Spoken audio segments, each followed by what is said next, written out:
Hi, this is Chris from the Stephanie Miller Show. Please enjoy this exclusive clip from Political Voices Network. So one of the things that Jack Smith could do, which he tried to do in connection with the immunity case, is to what's called leapfrog the Court of Appeals to go directly to the Supreme Court.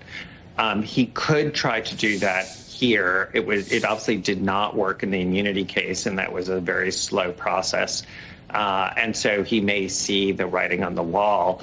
It is notable, as we talked about in the last hour, that in that immunity decision from a couple of weeks ago by the Supreme Court, where they ruled in favor of Donald Trump in a way that I and others thought was really inappropriate in terms of its reasoning, in terms of its history, Justice Thomas, in solely him in a concurrence, laid out the arguments for essentially what Judge Cannon just did.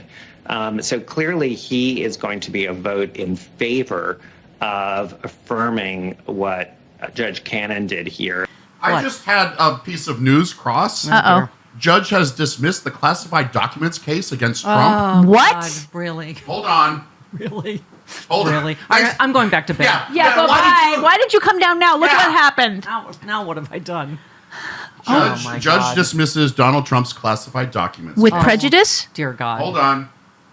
Has been dismissed by Aileen Cannon. Judge ruled the special counsel Jack Smith's appointment was unconstitutional. It was not. Oh, my God. The superseding indictment is dismissed because special counsel Smith's appointment violates the Appointments Clause of the United States doesn't. Constitution. Now, this is appealable. This is a developing story. Please check back. I believe this is an appealable thing, and we have Dean on tomorrow, so we can talk to Dean about it tomorrow.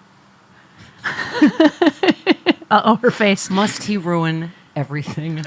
He stole Lawrence O'Donnell Yes. from Boston. Yes. By the way, that was the special That was the guest. special guest was Lawrence O'Donnell on Saturday, and unfortunately he could not be there. Can I just say what a really amazing kind. You wouldn't think cuddly. He is cuddly. Yes, he is.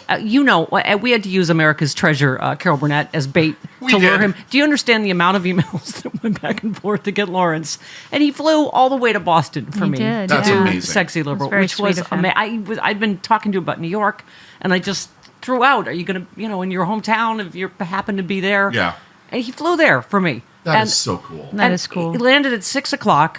And literally, you guys in my hotel room, I'm like, no. Yeah, he Watching just the landed news, when it happened. I'm like, no. The minute I knew Trump was fine, I was like, oh. And because I knew it, Right, And right. so, of course, Lawrence calls and he's like, I got to be on hold to do live shots for MSNBC. Right. Also, they're concerned about security after this happened. Sure. Yeah. We had, so... Even though we had security, they Yes, they but- wanted extra security. Anyway, so but we got to hang out with him afterwards, and he is just an American treasure, as everybody knows, especially in this particular time. So, we should try to sell all the conversation backstage before the show, but we won't. Did you record it? No, Darn it. Saw lots of photos. no. Yeah, I saw it. And you wore the But dress. Jody, you guys and Chris, you've been doing a great job. Rude pundit. I'm sorry, but this show is so needed this morning because stop making him a martyr. Yeah. Stop calling him President Trump. Stop. As we knew, all the despicable rhetoric is on their side. Absolutely. President Biden could not have been more presidential, Yep. as we knew he would be. Exactly. He has never incited violence a day in his life. Right. It makes me feel like despicable J.B. Vance is, of course, going to be the VP candidate because he's despicable. Yes. Because he blamed this on Biden immediately. Biden has never engaged in violent rhetoric. Right. Donald Trump does not go a day without engaging in violent rhetoric, in inciting violence. I mean, it's just, you brought up some of the things. I mean, oh my God. Paul Pelosi on down, Don Jr. posting the hammer and underwear. And here's my Halloween costume. Like, it's really funny. And then you could tell somebody, which right wingers, like, oh, we got to declare Antifa a terrorist organization before they knew any. Well, guess what? He's one of yours. He's a 20-year-old white Republican guy, like they all are pretty much in these shootings. Maybe will you join with us now in trying to get some sensible gun, legislation? It's John Fugelsang said, like, well, gun violence finally affected someone he loves. Himself. Sorry, the only person he seems to love. I mean, it's just, he's back playing golf. President Biden's the one calling this poor family's, this poor victim's family. Yeah. And it just, I mean, we can go on and on. And I will tomorrow. I'm just You have getting 3 warmed hours up. to go on and on I was tomorrow. getting warmed up. But no, it's just every Democrat, of course, condemned this. As you know, I brought up, Chris, you remember when General Honore was on. He was fantastic. And, but he was talking about Biden's new immunity powers and he should take away Trump's Secret Service. Glad he didn't. And I said that immediately. I said no. I've always said that. I do not want him to be a martyr. I do not want, we've never, and we're the dregs of the left. We've never, we're not official Democrats. We're just, but we've never incited violence. Never, ever. No. And it just, to a person, the right wing, all of the right wing fever swells immediately. Biden ordered the hit. We have to retaliate. On and on, right? And it's anyway, what a weekend, right? Yeah. What a weekend. And How by was the the way, show? Chris, thank you for once you're naysaying. Stop with the conspiracy stuff on our side. Yes, thank you. Yes, Wow. I understand because it's Donald Trump. Right. And reality show, you're like, oh my God, this looks staged. Like what? Obviously, as you said, Jody, the Secret Service screwed up big sure time. did. They did. That doesn't mean, because first of all, I'm sorry, he's too much of a coward to stage this and risk Right. being hurt. Exactly. Whatever. He would not have approved this. But I agree. it is a lot of questions. Like the witnesses saying they were telling the cops and pointing, and the guy is climbing up the. Right. Yeah, and the cops were doing nothing. You can understand people saying WTF. Yeah. But why did they let him if they didn't know there was still an active shooter? Why are they letting him fist pump and stand there and? I think they knew he was down. If you listen to the audio, shooter's down, But and then they brought him there's up. not a second shooter or something. Just that True. whole, Yeah. Oh my God, I can't take mainstream media. This now iconic photo of the president. I'm like, oh God, it's just they're making it like he's Rambo. Yeah. And I'm sorry. Of course, I nobody wants this. We're the ones that keep saying, please join us Yeah. in sensible gun legislation. And by the way, if a presidential candidate protected by Secret Service can be shot, what you think? Mrs. Tudbury in 4th grade is supposed to protect your kids Exactly.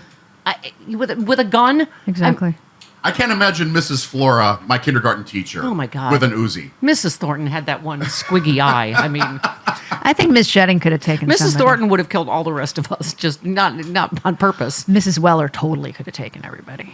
She would have. Oh, Miss Richwine, the girl's gym teacher in high school. Oh. Yeah, she could. Oh, she was like a sniper. Yeah. I remember. She was like a Navy SEAL. But I don't know how much closer to home it gets. I know. Then it's like the same as every shooter, pretty much, a young white registered Republican gun nut. And so now it's one of your own. It's at your own. So I'm sorry with these calls for unity. Okay, then stop the violent rhetoric on your side. Yeah. Yeah. And, nobody from President Biden on down has called for violence on the Not left. one. And okay. Anyway, I just it just was a lot, right? This weekend it was like, oh my God. Yeah. And the coverage is just like nonstop. Right. It's like the friggin' Kennedy assassination. Are you kidding me? Down and to the left. Were they in the grassy knoll? How did he get on the building? I'm like, oh my God. Yeah. This is like, but you're experiencing what we all experience, that everywhere you go can be a shooting gallery. Yep. Do we want to live like that? I don't. Welcome to OK Now You Know. I'm Joe Garner. Today, we're traveling back in time to a hot summer in 1776. A time of revolutionary change culminated in the creation of one of the most important documents in American history, the Declaration of Independence. How did it come to be? And what does it really represent? Let's dive in to the birth of a nation.